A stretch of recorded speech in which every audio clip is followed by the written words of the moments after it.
Jane Austen, created, directed, and presented by Reverend Dr. Dickie Joe Mullen. In this video, Dr. Mullen will overview Jane Austen's birth chart and her progress chart through the life course.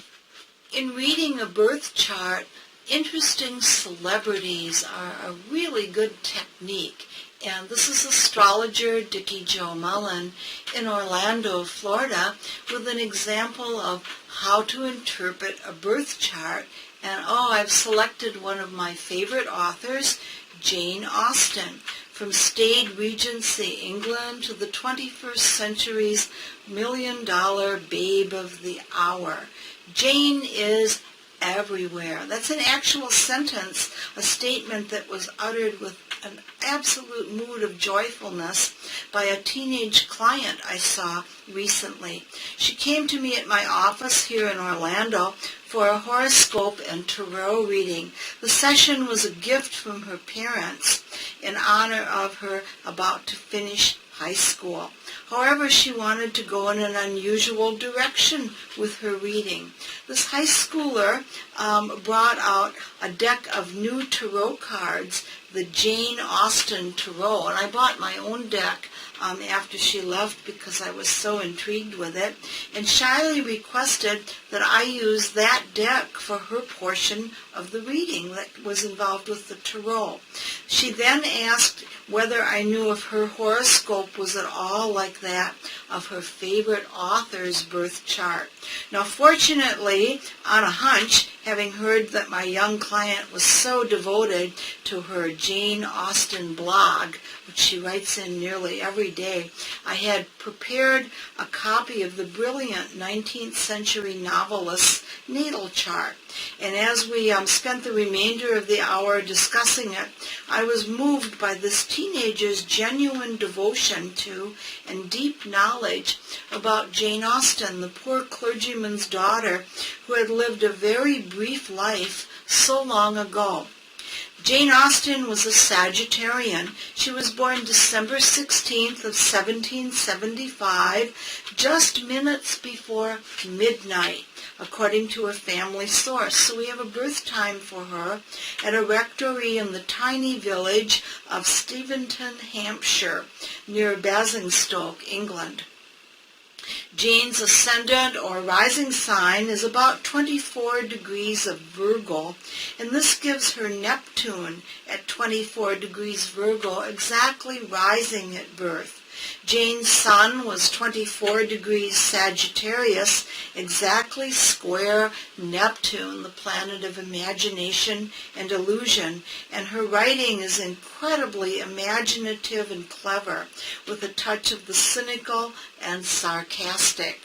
The strongly aspected Sagittarius sun's influence is recognized in Jane's biting social commentary and irony and the stunning command of the use of free speech which characterizes her works.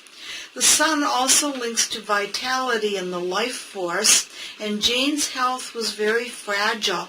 Her rather short lifespan can be seen in the solar placements. The sun is the life force, afflicting the Virgo placements in her first house. The sixth house of health has Pisces on the cusp, and it's ruled by that afflicted Neptune square her sun. Jane also has Mars-Pluto conjunction at 19 to 25 Capricorn, a small orb of 6 degrees, and that important and powerful conjunction trines the Virgo planets. The Mars-Pluto conjunction, also Mars-Neptune conjunction, has been called the aspect of the magician, even an aspect of bewitchment. Those born with either of those conjunctions, Mars conjunct Pluto or Mars conjunct Neptune, and Jane again had the Mars-Pluto conjunction, are often influential and powerful people. Princess Diana and President Clinton were two examples of people from the recent past and the news that had this conjunction. Mercury, the ruler of Jane's Virgo ascendant, is accidentally dignified in the third house. Now, a planet is accidentally dignified when it's in the house of the sign it rules. Gemini is the third sign of the zodiac, so a third house Mercury is said to be dignified, accidentally dignified, and her Mercury opposes Uranus in Gemini in the ninth house. Mercury in Sagittarius is also in mutual reception with her Jupiter in Gemini in the ninth house. Mutual receptions are when planets are in each other's ruling signs. They're excellent. They first of all allow us to get out of whatever we might get into, and then secondly, the mutual receptions give two placements, two Jupiters and two Mercuries to interpret here. This places Jane's Jupiter in Gemini back into the third house of her own ruling signs, and her siblings, the third house among other things rules brothers and sisters, were always very close to her. The third and the ninth houses relate to communication and her intellect, ability to publish, and interest in philosophy and religion are all shown here.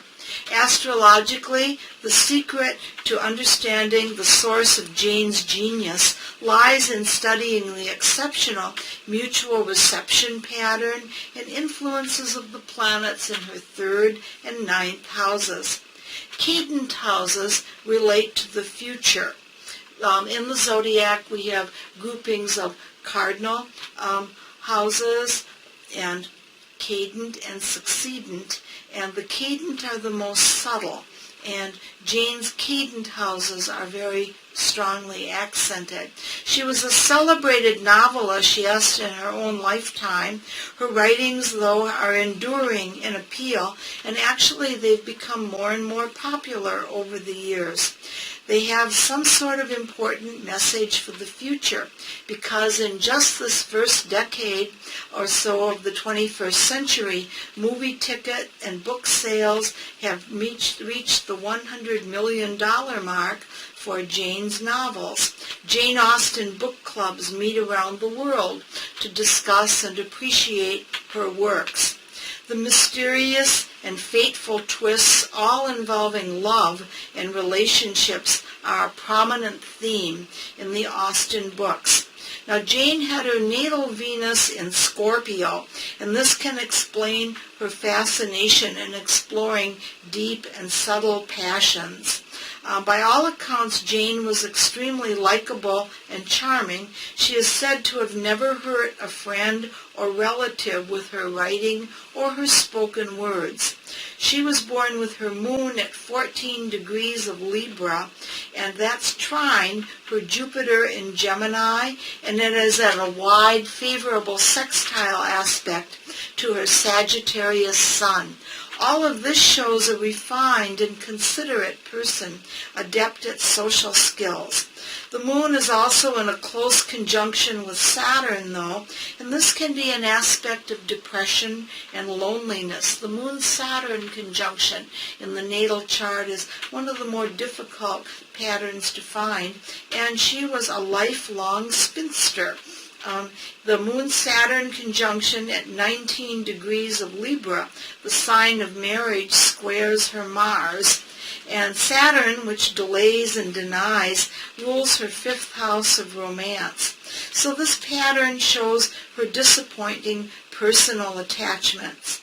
In the early 1796, at about age 20, Jane reputedly had a brief and tragic romance.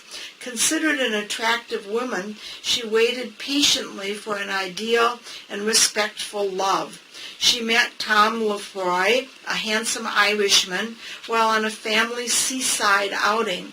After jilting Jane, the charming Lefroy later became a Lord High Justice, that's like a Supreme Court Justice, in Ireland, Jane apparently never recovered from this early disappointment in love. At the time this personal tragedy, and love denied is a tragedy, took place, transit Neptune, the planet of illusion, confusion, deception, was in Scorpio, making a once-in-a-lifetime transit over her natal Venus. At the same time, Uranus, the planet which rules sudden meetings and partings, was in early Virgo, going near her ascendant and moving into square her natal Uranus and her natal Mercury in Gemini and Sagittarius, respectively. While she remained a spinster who lived all of her life with her family, there's nothing plain Jane about Jane Austen. Her strong fourth house shows exceptional family ties, and the family life was a happy one. Describing each other as best friends, a nephew wrote a biography of his famous aunt, preserving many of the details of Jane's early life for posterity. This biography tells that Jane had an exceptionally good education for that time period, and in 1783, which she was in a school that lasted through 1786. She attended educational institutions in Oxford, Southampton, and Reading, England during those years. Neptune was in Libra then, conjoining her natal Libra placements. Transit Saturn in Capricorn conjoined her natal Capricorn planets and was trine her Virgo ascendant in 1789 when she began her first novel. She was only 14 years old, and she also had a lifelong habit of letter writing. Her exceptionally clear and descriptive letters were cherished by her many correspondents, friends and family alike. Transit Uranus in early Leo was trine her natal Mercury in 1789. Transiting Pluto in Aquarius was trine both her natal Libra and Gemini planets. This showed she enjoyed successes almost immediately with her writing. It was in 1811, though, that her celebrity status was established with the publication of Sense and Sensibility, which became an immediate bestseller. Her third Jupiter return in Gemini in 1811 was supported by transits in Sagittarius. Now remember, Jupiter rules the sun sign of Sagittarius, and it favorably aspected both her Saturn and Neptune. At that time, transit Uranus in Scorpio was near her natal Venus in her second house. Financial security as well as recognition came, and the rewards of years of hard work and modest living circumstances were rewarded with very comfortable success and the resolution of early financial problems. The 6 years following this astrological pattern were the peak of Jane's productivity in her lifetime. From 1811 almost until her passing, she died in 1817 at age 41, July 18th of 1817, and historians state that kidney failure was probably the cause of her death.